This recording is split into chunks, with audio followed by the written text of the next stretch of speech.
করবেন। আমরা জানি না কার মাঝে ভগবান কেমন রূপে আছে। আমাদের সবার মধ্যে যে ভগবান আছেন আমরা এই কথাটা বিশ্বাস করি, তো বিশ্বাস করি বলে হ্যাঁ।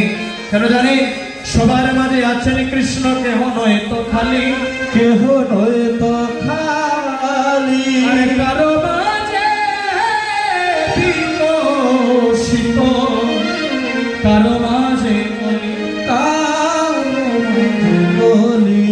বলে এই কথা আমাদের বিশ্বাস করতেই হবে। আমাদের সবার মাঝে ভগবান আছেন।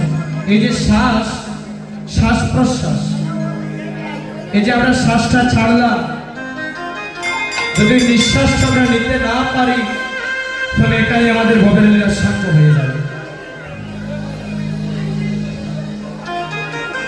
এই যে সত্য ত্রেতা দাপর বলিস যুগ কয়টা গো মা?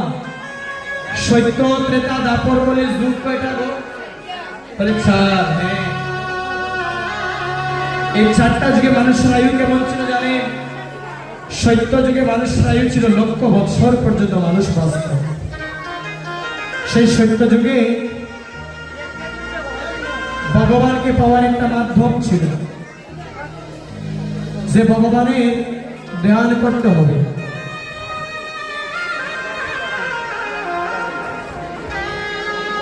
এই কথাটা শুনবেন গো, কেন বললাম? যে সত্য যুগে মানুষের আয়ু ছিল 1,00,000 বছর, যখন মাত্র একটা যুগ চলে গিয়েছে, সত্য যুগ পর কোন যুগ আসে বাবা? বলে ত্রেতা যুগ। যখন সত্য যুগ চলে গেল, আসলো ত্রেতা যুগ। ওই ত্রেতা যুগে কি হয়েছে জানে? ওই 1,00,000 বছর থেকে ডান দিকে মানুষের একটা আয়ু সংখ্যা কমে গেছে। এখন 1,00,000 থেকে যদি ডান দিকে একটা সৈন্য কমে যায় তাহলে কত হয়? বলে 10,000 বছর। দেখুন, মাত্র একটা যুগ পরিবর্তন হয়েছে, কিন্তু মানুষের আয়ু 90,000 কমে গিয়েছে। ত্রেতা যুগে ভগবানকে পাওয়ার একটা মাধ্যম ছিল, যে ভগবানের যজ্ঞ করতে হবে। সেই ত্রেতা যুগে যজ্ঞ হতো কি? অশ্বমের যজ্ঞ, নরমের যজ্ঞ, গমের যজ্ঞ, কত কত যজ্ঞ হতো। যখন ত্রেতা যুগ চলে গেল, আসলো কি? বলে দাপর যুগ। তাহলে ত্রেতা যুগে মানুষের আয়ু কত ছিল? 10,000। এবার ওই 10,000 থেকে কি হয়েছে? ডান দিকে আরেকটা শূন্য কমে গিয়েছে। এখন 10,000 থেকে যদি একটা শূন্য কমে যায় কত হয়? বলে 1,000 বছর। দেখুন, যখন যুগ পরিবর্তন হচ্ছে মানুষের আয়ু ধীরে ধীরে কমে যাচ্ছে। দাপর যুগ যখন চলে গেলে আসলে মহাকলি যুগ।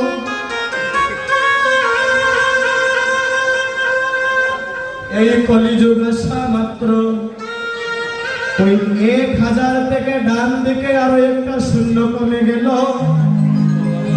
দেখুন, এখন 1,000 থেকে যদি একটা শূন্য কমে যায় রয়ে মাত্র 100 বছর। চলো ভাইরা, আমরা 100 বছর পর্যন্ত বাঁচতে পারি গো? বলে কখনোই না। আপনি চাইলেও 100 বছর বাঁচতে পারবেন না। কেন জানেন? রাতে খাওয়া দাওয়া সেরে মা বিছানায় নিদ্রায় গিয়েছে, কিন্তু সকালে ঘুম থেকে উঠে কি দেখা যায় জানে? ওই রাতে ঘুমের মাঝে ওই হার্ট অ্যাটাক করে দেহ থেকে প্রাণ চলে গিয়েছে, না হলে মা স্ট্রোক করে দেহ থেকে প্রাণ চলে গিয়েছে। তাহলে 100 বছর বাঁচা হলো বলে না। আপনি রাস্তা পার হচ্ছে, ওই মাঝ রাস্তায় কি হয়? রোড অ্যাক্সিডেন্টের শিকার হয়ে দেহ থেকে প্রাণ চলে যায়। নৌকা দিয়ে নদী পার হচ্ছে, ওই নদীটা পার হতে গিয়ে মাঝ নদীতে নৌকা পতিত হয়। তাহলে মায়েরা, আমরা চাইলেও 100 বছর বাঁচতে পারবো না। কলিজীবের আয়ু হবে অল্প, কলিজীবের বিদ্যা হবে অল্প, এই কলিজীবের মন হবে চঞ্চল, প্রাণ হবে চঞ্চল।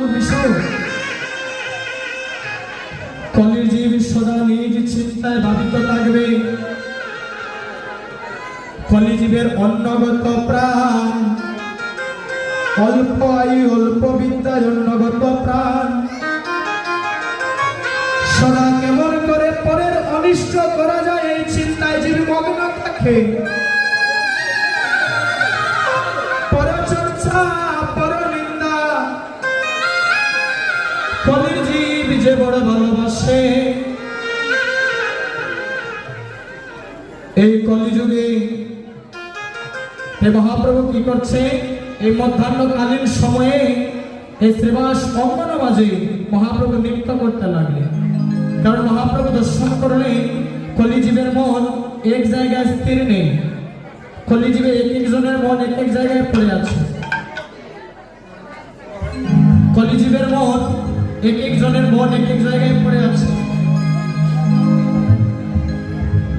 মহাপ্রভু কি করছে, মহাপ্রভু সংকীর্তন মাঝে প্রভু আমরা নৃত্য করতে লাগলেন।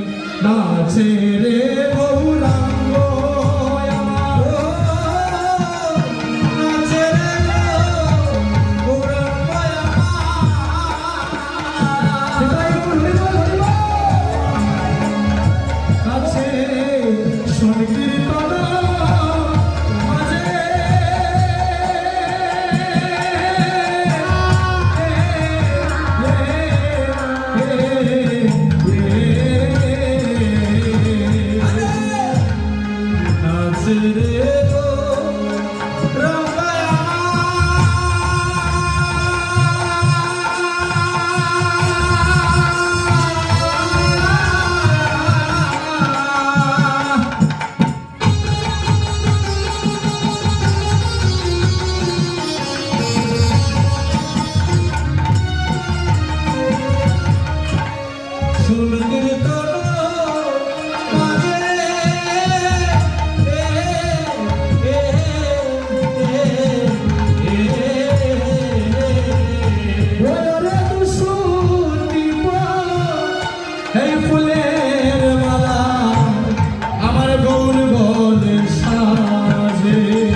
এই শ্রীবাস শঙ্কর মাঝে প্রভু নৃত্য করছে।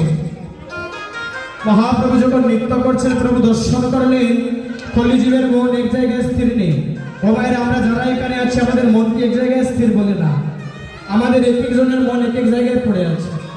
এই মহাপ্রভু দর্শন করলেন আমি যে শ্রীবাস শঙ্করে নৃত্য করছি কিন্তু জীবের মন এক জায়গায় স্থির নেই। তাই প্রভু মনে মনে চিন্তা করছে আগে কলিজীবের মন এক জায়গায় আমাকে স্থির করতে হবে। তাই কলিজীবের মন স্থির করার জন্য প্রভু কি করছে, এই সংকীর্তন মাঝে আজ দুই বাহু তুলে নৃত্য করতে লাগলেন। কেন? মানে জীবের সংকীর্ণতা দূর করিবার জন্য। সংকীর্তন মাঝে গৌরাঙ্গ নাচে, সংকীর্তন মাঝে গৌরাঙ্গ নাচে, সংকীর্তন মাঝে গৌরাঙ্গ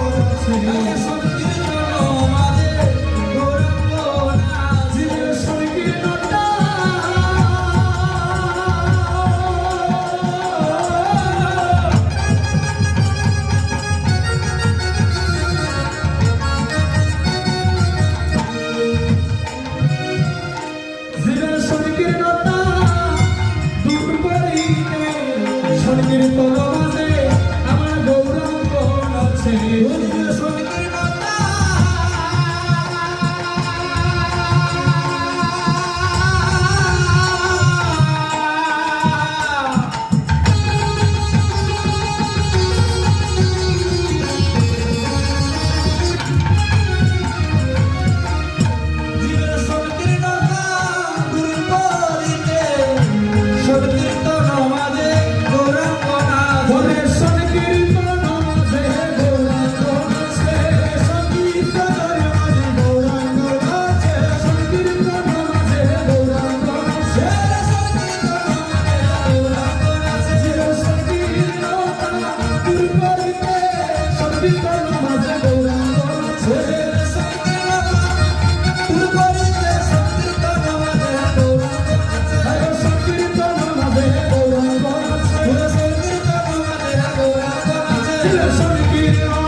জীবের মন এক জায়গায় স্থির করিবার জন্য শ্রীবাস সঙ্গনামাজে নৃত্য করছে।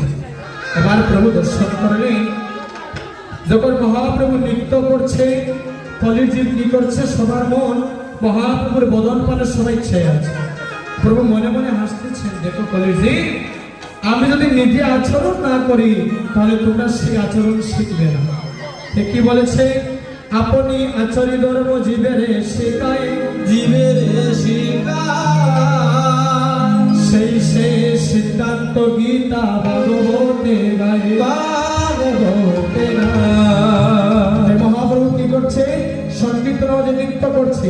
তাই আমরাও একবার মহাপ্রভুর গুণগান গাইব, দুই বাহু উপর দিকে একটু করতালি দিয়ে, নিতাই গৌর হরি বল হরি বল, করতালি দিয়ে গাইবে, হরি বল হরি বল হরি বল ভাই রে, হরি বল হরি বল হরি বল ভাই রে, হরি বল হরি বল হরি বল ভাই রে, হরি বল হরি বল হরি বল ভাই।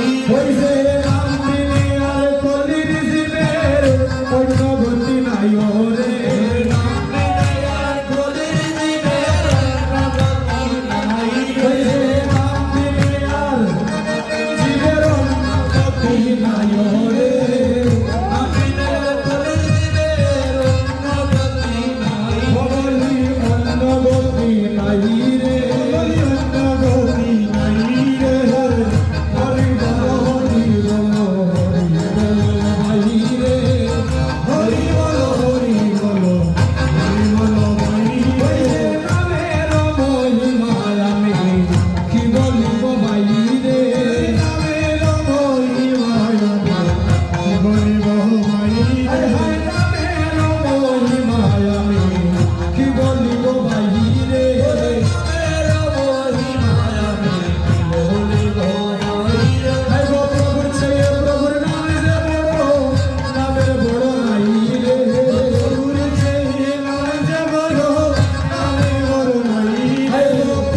হয়েছে, মহাপ্রভু সংকীর্তন আওয়াজে নৃত্য করছে।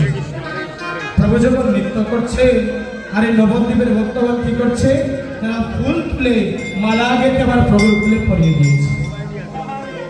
নাচের গৌরঙ্গ আবার সংকীর্তন মাঝে, সংকীর্তন মাঝে এই দুশতি ফুলের মালা গৌর গলে সাজে, গৌর গলে সাজে। গোমারা এখানে যারা আছেন গো, মালা গাঁথতে গেলে কি লাগে গো মা? সর্বপ্রথম কি লাগে? বলে ফুল লাগে। ফুল ছাড়া মালা গাঁথতে পারবে? বলে না। এই যে মা মালা গাঁথা হয়, মালা গাঁথতে গেলে কয় নাল সুতা লাগে? এক নাল সুতা দিয়ে মালা গাঁথা যায়? দেখো, এক নাল সুতা দিয়ে কখনো আপনি মালা গাঁথতে পারবেন না। মালা গাঁথতে গেলে সর্বপ্রথম লাগে ফুল। কি লাগে? দুই নাল সুতা একত্রিত করে ওই মালা গাঁথতে হয়। এই যেমন ফুল, গোবিন্দ সেবার জন্য যখন ফুল চয়ন করে, ওই ফুল সকালবেলা তুলতে হয় না ভোরবেলা তুলতে হয়? কখন তুলতে হয়? ভোরবেলা। কেন ভোরবেলা কেন তুলবে? সকালে তো তোলা যেত। কেন তুলবে? হ্যাঁ, ফুল তো সকালেও তোলা যেত, ভোরবেলা কেন তুলবে? কথা হচ্ছে এইটা। যদি একবার ভোর পেরিয়ে সকাল হয়ে যায়, তাহলে ফুলের মাঝে কি করবে? ভ্রমর এসে বসে যাবে। আর যদি ভ্রমর কোনো ফুলের মাঝে একবার বসে, সে কি করবে? ওই ফুলের মতো নিচে কি করবে? আস্বাদন করে নেবে। ওই ফুলটা বাসি হয়ে গেল। দেখবেন কত ফুল আছে গাছের নিচে পড়ে থাকে, ওই ফুল গোবিন্দ সেবায় লাগে? যে ফুল গাছের নিচে পড়ে থাকে, ওই ফুল কিন্তু গোবিন্দ সেবায় লাগে না। তাহলে যে ফুলের মধু শুকিয়ে যাবে, ওই ফুল গোবিন্দ সেবায় লাগবে না। এই জিনিসটা আমরা লক্ষ্য রাখবে। যখন গোবিন্দ সেবার জন্য পুষ্প গাছ থেকে চয়ন করবে, ব্রহ্ম মুহূর্তে অর্থাৎ খুব ভোরবেলা ওই পুষ্পটা চয়ন করে গোবিন্দ সেবায় লাগাবে। কেন জানে? ওই ভোরবেলা ফুলের মাঝে কিন্তু ভ্রমণ বসে না। যদি কোনো ফুলের মাঝে ভ্রমণ না বসে, তাহলে ওই ফুল সতেজ থাকে। একটি কথা মনে হয়ে গেল কি জানে? যখন রাস মণ্ডলে ভগবান যখন পঞ্চম মুরলীর তানে ব্রজগোপীর নাম করে ডেকেছিলেন, সারা বৃন্দাবন যেন আলোয় ঝলমল ঝলমল করছে। কি হয়েছে জানে? ওই রাস রজনীতে গাছের মাঝে অনেক ফুল ফুটেছে। ওই রাস রজনীতে অনেক পুষ্প ফুটেছে, ফুল ফুটেছে, কিন্তু কি হয়েছে জানে? ওই ফুলের উপর সেদিন ভ্রমর বসছে না। ভ্রমর কি করছে? ভ্রমর ওই ফুলের চারপাশে শুধু উঠছে, কিন্তু ফুলের মাঝে বসছে না। কেন জানে? ওই ফুলটা নিবেদন করছে, হে ভ্রমর। ওই ভ্রমর ফুলকে উদ্দেশ্য করে বলছে, শোনো শোনো, তোমরা কেউ আজ জলে যেও না। বৃন্দাবনে ফুল ফুটেছে, কথা লক্ষ্য করবে। ওই রাস রজনীতে বৃন্দাবনের পুষ্পবৃক্ষে অনেক পুষ্প ফুটেছে, কিন্তু ভ্রমর কি করছে? ভ্রমর ওই দিন ওই ফুলের মাঝে বসছে না। কেন জানে? ওই ভ্রমর ফুলকে উদ্দেশ্য করে বলছে, শোনো পুষ্প, তোমরা আজ জড়ো না জড়ো না, জড়ো না বলে, জড়ো না জড়ো না, জড়ো না বলে, তোমরা জড়ো না জড়ো না, জড়ো না বলে, ওগো জড়ো না জড়ো না, জড়ো না বলে, তোমরা গোবিন্দ সেবায় লাগতে পারো। তোমরা কেউ জড়ো না জড়ো না, জড়ো না বলে, ওরে গোবিন্দ সেবা,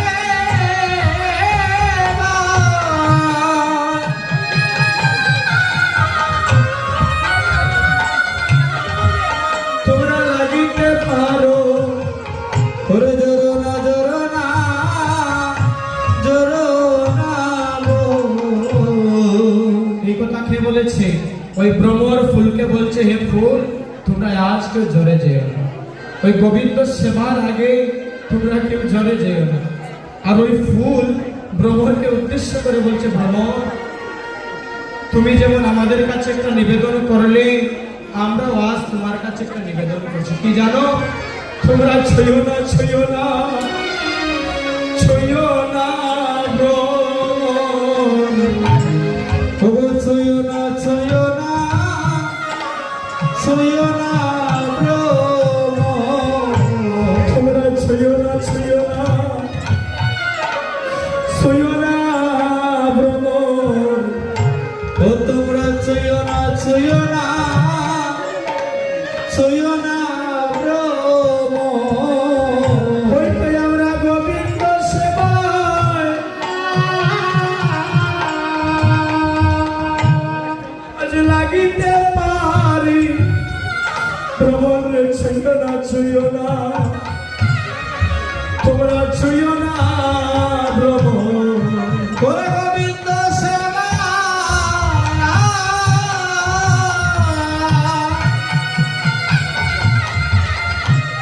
ওগো লাগিতে পারি। ছইও না, ছইও না, ছইও না কিন্তু আমাদের এই মানব জনম একদিনও তাকে ডাকলাম না গো। তাই আজ সবার কাছে আমার এই নিবেদন, তোমরা দাও দাও বকেতে একটু চরণ দুলি। ও তোমরা দাও ভক্তে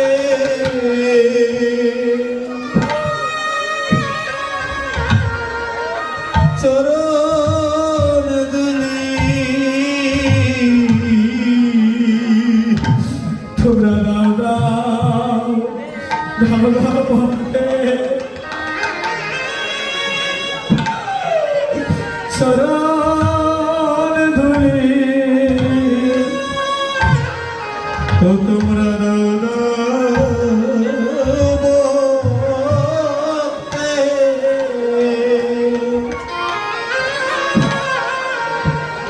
চরণ দুলি। আমাদের এই পাপী দেহ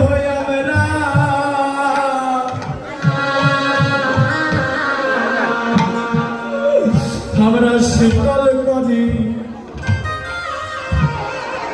সবগলে দাও দাও বটে।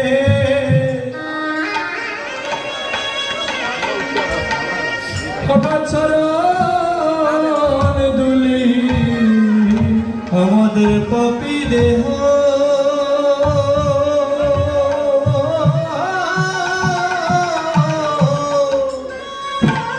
আমরা শীতল ওই করি আমরা শীতল করি। খবরে দাদা ভক্তে চরণ দুলি। কেবল তোমরা দিলে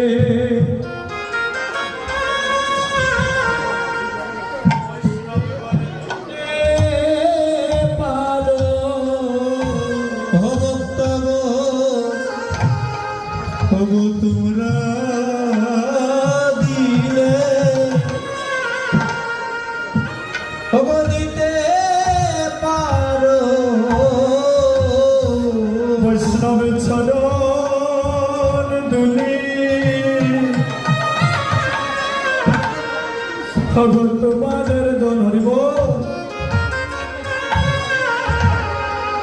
কেবল তোমরা দিলে হবে আমাদের দিতে পারো। বৈষ্ণব চরণ দিদি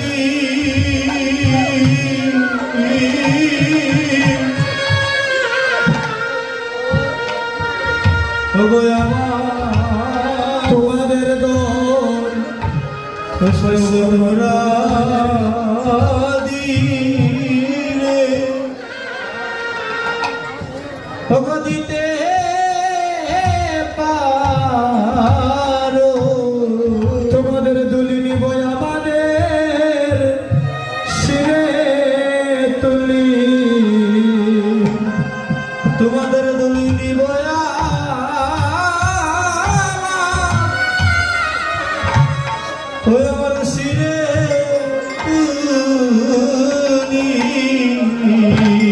তোমাদের চরণ ধুলি নিব আমাদের এই শিরে তুলি। ও বৈষ্ণব গো, তোমাদের চরণ ধুলি নিব ওই আমাদের শিরে তুলি। আর আমার পাপী দেহ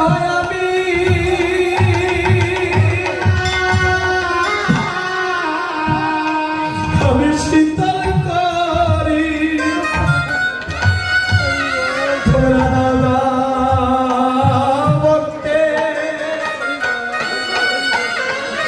ভক্তের চরণের দুলি। ও আমাদের পাপী দেহ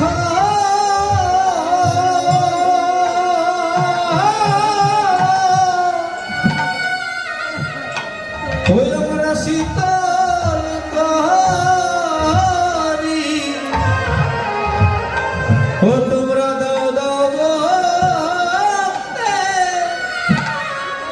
ভক্তের চরণ দুলি। জানি না আমাদের আর হবে কিনা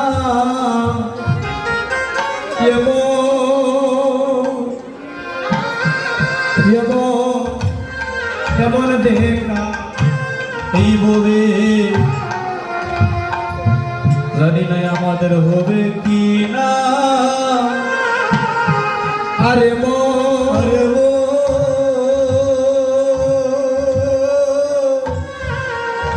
ও এমন দেখা হয়তো হতে পারে এই তো দেখায় আমাদের শেষের দেখা। তবু হতে পারে আমাদের